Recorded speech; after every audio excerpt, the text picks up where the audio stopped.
Bugün sizlərə HSK-in ikinci, üçüncü və lap köhnə birinci versiyasından danışmaq istəyirəm. Demək, HSK bizdə əvvəllər, bunu mən qısa Reels videomda zaten vurğuladım.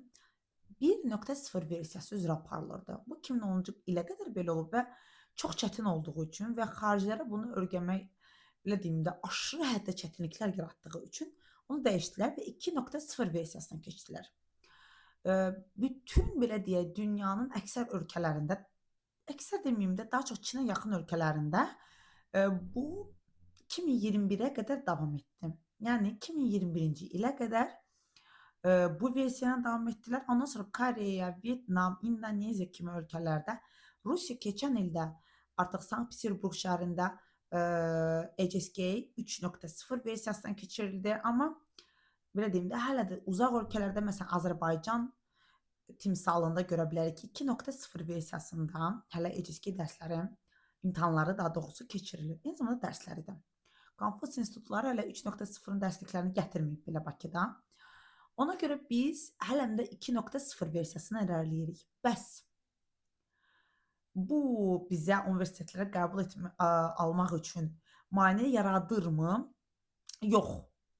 Çünki bütün universitetlər, hətta ən toplar, Tongji, Fudan, Renmin universitetləri belə öz rəsmi səhifələrində göstərirlər ki, siz ya köhnə versiyanı HSK 6 olmalıdır magistratura üçün, ya da ki yeni versiyada HSK 5 olmalıdır. Çünki HSK dəyişmələrinə, qaydalarına görə 5 artıq daha qəlizdir və artıq onun sözləri, 6-cı səviyyənin sözlərinin də bir hissəsi özündə barındırır, belə deyək. Ona görə 5-i 6-ya ekvivalent tuturlar.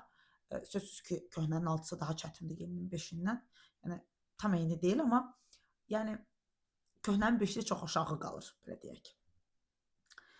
Versiyalar, deməli, sözlər demək olar ki, ondan qopardıb buna salınmış variantdadır. HSK köhnədə yəni ilk 6 səviyyə, amma yenilik 7-9 səviyyəsidir.